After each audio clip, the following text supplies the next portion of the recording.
Hello दोस्तों, नमस्कार। Welcome to my YouTube channel. और आज एक हम नई वीडियो के साथ आपके सामने उपस्थित हुए हैं। और आप सभी जानते हैं कि एसएससी का नोटिफिकेशन आ चुका है और लगभग मोटा मोटा आपके पास 3 महीने का समय बचा हुआ है। तो आज हम एसएससी सीजीएल 2023 के बारे में डिटेल में बात करेंगे। क्या क्या इस बार बदलाव किए गए हैं, इन सभी चीज़ों को समझेंगे और किस तरह से आपको तैयारी करनी चाहिए, कौन कौन सी बुक रेफ़र करनी चाहिए जिससे आपकी तैयारी बहुत ही कम समय में, जो कि बिल्कुल नए नए स्टूडेंट हैं, वो भी कर सकते हैं। तो चलिए आज डिटेल में इसके बारे में डिस्कस करते हैं। आपका सिलेबस क्या है, एग्ज़ाम पैटर्न क्या है और 2021 से पहले क्या क्या बदलाव हुए हैं, यानी 2021 में कैसे एग्ज़ाम होता था और 2021 के बाद जो नया सिलेबस आया है उसमें मेंस में क्या बदलाव हुए हैं, प्री में क्या बदलाव हुए हैं, इन सभी को डिटेल में जानेंगे। तो चलिए वीडियो को शुरू करते हैं और वीडियो को आप स्किप नहीं करेंगे, वीडियो को शुरुआत से अंत तक देखिए, आपको सारी चीज़ें समझ में आ जाएंगी। सबसे पहले कुछ बेसिक चीज़ें जान लेते हैं।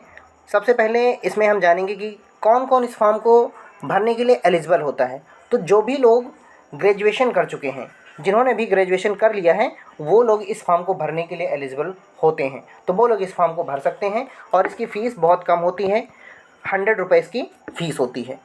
और जानकारी के लिए आपको बता दें, जो लोग 18 से 27 उम्र के बीच में हैं, वो लोग इस फॉर्म को फिल कर सकते हैं। तो ये सब कुछ बेसिक जानकारियाँ हैं जिन्हें होप करते हैं आप सभी लोग जानते होंगे। तो आज हम इन चीज़ों पे बात ना करके आपको कुछ चीज़ें बताएंगे कि आप तैयारी कैसे करें और कौन कौन सी चीज़ें आपके लिए इम्पॉर्टेंट हैं, किन किन बातों का आपको ध्यान रखना चाहिए आगे, क्योंकि बहुत ही कम समय होता है। प्रीलिम्स का जो एग्ज़ाम है आपका 18 से लेकर के 27 जुलाई में होने वाला है। तो 18 से 27 जुलाई का अगर आप देखेंगे तो मोटा मोटा लगभग 3 महीने का समय बचता है। और इन 3 महीने में आपको अगर आप तैयारी की बात करें, सबसे पहले क्या करना होता है, इसे आप थोड़ा सा समझ लीजिए। सबसे पहले आपको पूरा सिलेबस अच्छे से समझ में आना चाहिए। और जब आप सिलेबस समझ लेंगे, पहला स्टेप होता है सिलेबस को समझना। आपको पूरा सिलेबस अच्छे से समझ लेना है। दूसरा स्टेप है पूरी तरीके से सिलेबस को कंप्लीट कर लेना। सिलेबस को कंप्लीट करिए, उसके बाद आप क्या करिए, सीधे मॉक टेस्ट लगाइए और जितने भी प्रीवियस ईयर के पेपर हुए हैं, जैसे इस बार अभी CHSL हो गया है, आप CHSL के प्रीवियस ईयर के पेपर डाउनलोड करिए और उन्हें लगाइए। MTS और CPU और इन सभी जितने भी एग्ज़ाम हो चुके हैं उनके आप प्रीवियस ईयर पेपर लगाइए। आपको और कहीं से कुछ भी ढूंढने की ज़रूरत नहीं है। क्लियर है? तो इस तरह से आपको तैयारी करना है। बाकी कुछ जानकारियां हैं, जैसे आपकी इसेंशियल क्वालिफ़िकेशन की बात करें तो आप बैचलर डिग्री अगर आप कंप्लीट है आपकी, तो आप सभी पोस्टों के लिए लगभग एलिजिबल हैं। ये डिजायरेबल क्वालिफ़िकेशन होती हैं, इन्हें आपको ध्यान नहीं देना है। और इसके बाद हम आते हैं सीधे एग्ज़ाम पे। जो इसका एग्ज़ाम होता है, कुल मिलाकर के 2 पार्ट में इसका एग्ज़ाम कंडक्ट किया जाता है। सबसे पहला टायर 1 और दूसरा टायर 2, दोनों कंप्यूटर बेस्ड टेस्ट एग्ज़ाम होते हैं और CBT फॉर्म में। क्लियर है? जो टायर 1 होता है, टायर 1 अब क्वालिफाइंग है, इस चीज़ को ध्यान रखिएगा, ये क्वालिफाइंग हो चुका है। क्लियर है? इससे पहले क्या होता था, 2021 का जो एग्ज़ाम हुआ, जिसका भी हाल ही में रिजल्ट आया हुआ है, उसमें टायर 1 और टायर 2 के मार्क्स ऐड होते थे। लेकिन अब क्या हो गया है, जो टायर 1 है सिर्फ ये क्वालिफाइंग है। इस बार का जो टायर 1 हुआ था वो सिर्फ क्वालिफाइंग था। कुल मिलाकर के आपकी जो मेरिट तैयार की जाती है, टायर 2 के बेस पे तैयार की जाती है। तो इस चीज़ को आप काफ़ी अच्छे से समझ लीजिए कि टायर 1 आपको क्वालिफाइंग हो गया है। अभी आगे टायर 1 का जो सिलेबस है उसे भी डिटेल में डिस्कस करते हैं। टायर 1 यदि आप क्लियर कर लेते हैं तो आपको टायर 2 के लिए बुलाया जाएगा। और टायर 2 में 3 चीज़ें होती हैं। सबसे पहले आपका पहला सेक्शन होता है जिसमें मैथ्स और रीजनिंग आती है। दूसरा सेक्शन होता है जिसमें इंग्लिश, उसके बाद कंप्यूटर और उसके तुरंत बाद टाइपिंग होती है। कुछ देर के लिए गैप दिया जाता है, लगभग 15 मिनट का गैप दिया जाता है, जिसमें आप बाहर जाते हैं और उसके बाद फिर से आपकी एंट्री होती है और फिर आपकी टाइपिंग होती है। टाइपिंग बहुत नॉर्मल सी मांगी गई है, आप थोड़ा भी प्रैक्टिस करेंगे तो टाइपिंग काफ़ी अच्छे से कर पाएंगे। तो समझ गए होंगे आप कि सिलेक्शन प्रोसेस कैसे होता है और ये 2 भागों में होता है। अब हम देखते हैं प्रीलिम जो एग्ज़ाम होता है उसका एग्ज़ाम पैटर्न कैसा है। जो प्रीलिम का एग्ज़ाम होता है बिल्कुल सेम टू सेम जैसे पहले होता था वैसे ही होता है, लेकिन सिर्फ इसका जो नेचर है वो क्वालिफाइंग हो गया है। जनरल इंटेलिजेंस यानी कि रीजनिंग का पार्ट आता है और 25 क्वेश्चन आते हैं, कुल मिलाकर के 50 नंबर के होते हैं। यानी एक क्वेश्चन 2 मार्क्स का होता है और इसमें 1/4 की निगेटिव मार्किंग होती है। क्लियर है? इसके बाद फिर जनरल अवेयरनेस आती है और ये भी 25 क्वेश्चन होते हैं और 50 नंबर के आते हैं। और क्वांटिटी एप्टीट्यूड जिसे आप लोग मैथ कहते हैं, और ये भी जो है 25 क्वेश्चन होते हैं 50 नंबर के। क्लियर है? जो जनरल इंग्लिश है इसमें अब कॉम्प्रिहेंशन भी आता है। तो जनरल इंग्लिश एंड कॉम्प्रिहेंशन ये 25 क्वेश्चन होते हैं और कुल मिलाकर के 50 नंबर के आते हैं और आपको कुल मिलाकर के 1 घंटे का समय दिया जाता है। यानी कि कुल मिलाकर के 100 क्वेश्चन होते हैं और उसमें आपको 1 घंटे का समय दिया जाता है। ये आपका प्रीलिम्स एग्ज़ाम है। प्रीलिम्स एग्ज़ाम में जो भी बच्चे क्वालिफाई करते हैं उन्हें मेंस एग्ज़ाम के लिए बुलाया जाता है। क्लियर है? आप प्रीलिम्स होप करते हैं समझ लिए होंगे। अब आते हैं हम मेंस एग्ज़ाम में। मेंस एग्ज़ाम में काफ़ी कॉम्प्लिकेटेड तरीके से सिलेबस नोटिफिकेशन में दिया गया है। इसे हम 1 बाय 1 काफ़ी अच्छे से समझने का प्रयास करते हैं। जो लोग मेंस एग्ज़ाम में क्वालिफाई होते हैं, सबसे पहला 1 घंटे का जो सेशन होता है उसमें उसे मॉड्यूल 1 के रूप में जानते हैं। इसमें आपका मैथमेटिक्स और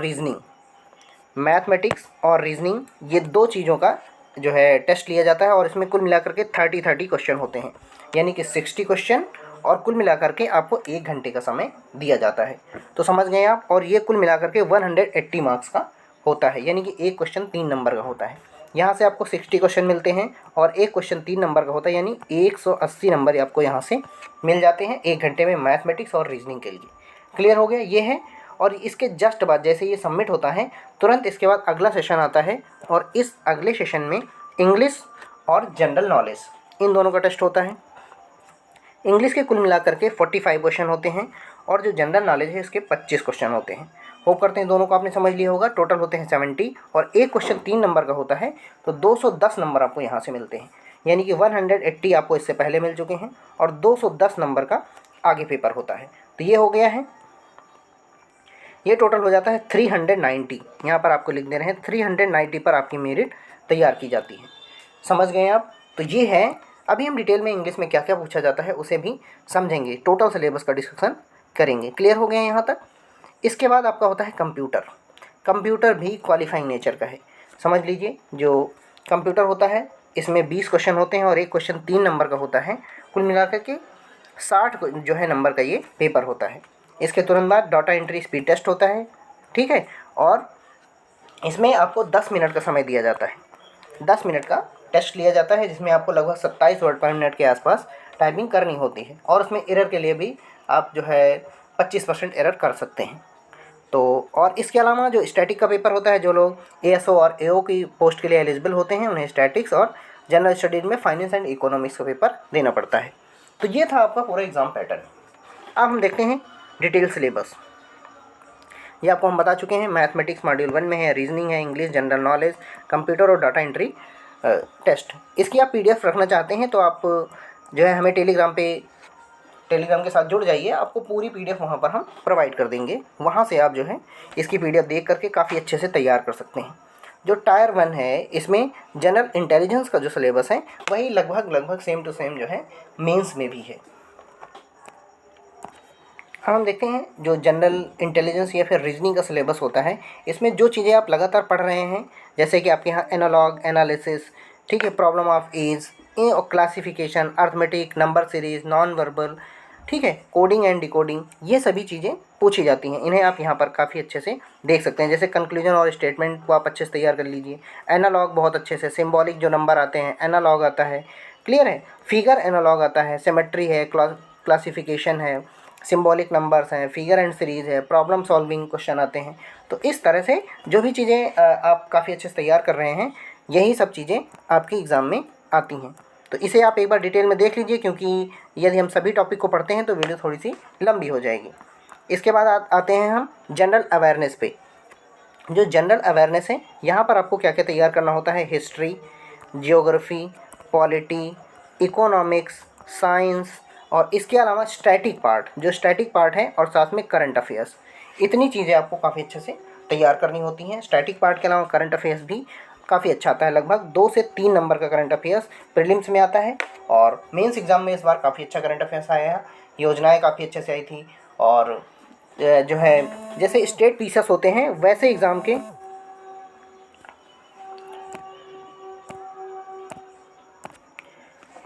स्टेट पीसेस जैसे काफ़ी क्वेश्चन पूछे गए थे। तो इन चीज़ों को आप ध्यान रखेंगे। और एक चीज़ और याद कर लीजिएगा, जो पॉलिटी है साथ में साइंटिफिक जो रिसर्च वाली चीज़ें, जैसे डीआरडीओ से जुड़ी हुई चीज़ें काफ़ी पूछी गई हैं। तो इन चीज़ों को काफ़ी अच्छे से आप तैयार कर लीजिएगा। तो उसके अलावा अब आते हैं क्वांट सेक्शन में। तो क्वांट सेक्शन की अगर हम बात करें तो शुरुआत नंबर सिस्टम से ले करके परसेंटेज, रेशियो, ठीक है, और ratio proportion, square root, average, interest, profit loss, discount, partnership, mixture and alligation, time and distance, और एल्जेब्रिक एक्सप्रेशन से भी क्वेश्चन इस बार पूछे गए थे, और एलिमेंट्री मैथ, और surds, indices, similarity, triangle, circle, इन सभी चीज़ों से लगातार क्वेश्चन पूछे गए, यानी कि मेंसुरेशन काफ़ी अच्छे से पूछा गया था। तो ये सभी मुख्य चीज़ें थी जो आपकी परीक्षा में पूछी जाती हैं। इसका आप स्क्रीनशॉट हमारे टेलीग्राम चैनल से ले लीजिएगा। पूरा सिलेबस डिटेल में हमने यहाँ पर दे दिया है। और मेंस की एग्ज़ाम की बात करें तो मेंस के एग्ज़ाम में 3 चीज़ें एक्स्ट्रा जुड़ गई हैं। इन चीज़ों को आप नोट कर लीजिए। जैसे स्टैटिक एंड प्रोबेबिलिटी, ये टॉपिक मेंस के एग्ज़ाम में सिर्फ जुड़ा है, ठीक है, और जिसमें आप अक्सर इसको आप पहले पढ़ते भी थे, हिस्टोग्राम, पॉलीगन, ठीक है, बार डायग्राम, पाई चार्ट, इन सभी चीज़ों को पढ़ना है, और साथ में टेग्नोमेट्री और मेंसुरेशन, ये सभी चीज़ें भी आती हैं। हालांकि टेग्नोमेट्री और मेंसुरेशन प्रीलिम्स में भी आता है, लेकिन static and probability mains exam में ऐड की गई है। तो ये आपका डिटेल सिलेबस था। और जो कंप्यूटर है उसमें बेसिक चीज़ें आपको पढ़नी है, जैसे organization of computer, central processing को पढ़ना है, यानी CPU, input output device, computer और memory, organization, backup device, window, explorer, keyboard, इन सभी चीज़ों को आपको अच्छे से तैयार करना है। काफ़ी अच्छा कंप्यूटर इस बार पूछा गया था। Software, working and internet, emails, इनसे जुड़े हुए प्रश्न पूछे गए हैं। तो ये आपका डिटेल सिलेबस था प्रीलिम्स और मेंस का, और यहाँ पर आप देख सकते हैं। इसके अलावा यदि आपको कोई क्वेरी है तो आप लोग हमें कमेंट सेक्शन में बता सकते हैं। बाकी हमारा फेसबुक पेज है, आप यहाँ पर इसकी पीडीएफ ले सकते हैं। इस नाम से हमारा फेसबुक पेज है, और साथ में टेलीग्राम चैनल से भी आपको पीडीएफ मिल जाएगी। टेलीग्राम चैनल भी बिल्कुल सेम इसी नाम से है, आप सर्च करिए RANVIJAY, टेलीग्राम पे मिल जाएगा आपको, और यहाँ से इसकी पीडीएफ आपको मिल जाएगी। आप एक बार इस पीडीएफ को ज़रूर देखिए। इसका जो हमारा अगला वीडियो होगा उसमें आपको हम बताएंगे कि आपकी बुक लिस्ट क्या क्या होनी चाहिए, क्योंकि बहुत ही कम समय में आप यदि एक एक सब्जेक्ट की बुक उठा करके पढ़ना शुरू कर देंगे तो बहुत समय लग जाएगा। तो अगला वीडियो आपको बुक लिस्ट का मिलने वाला है। तो चैनल पर नए हैं तो चैनल को सब्सक्राइब कर लीजिए, साथ में बेल आइकन भी प्रेस कर लीजिए। लगातार आपको ऐसी इन्फॉर्मेटिव वीडियो मिलने वाली हैं।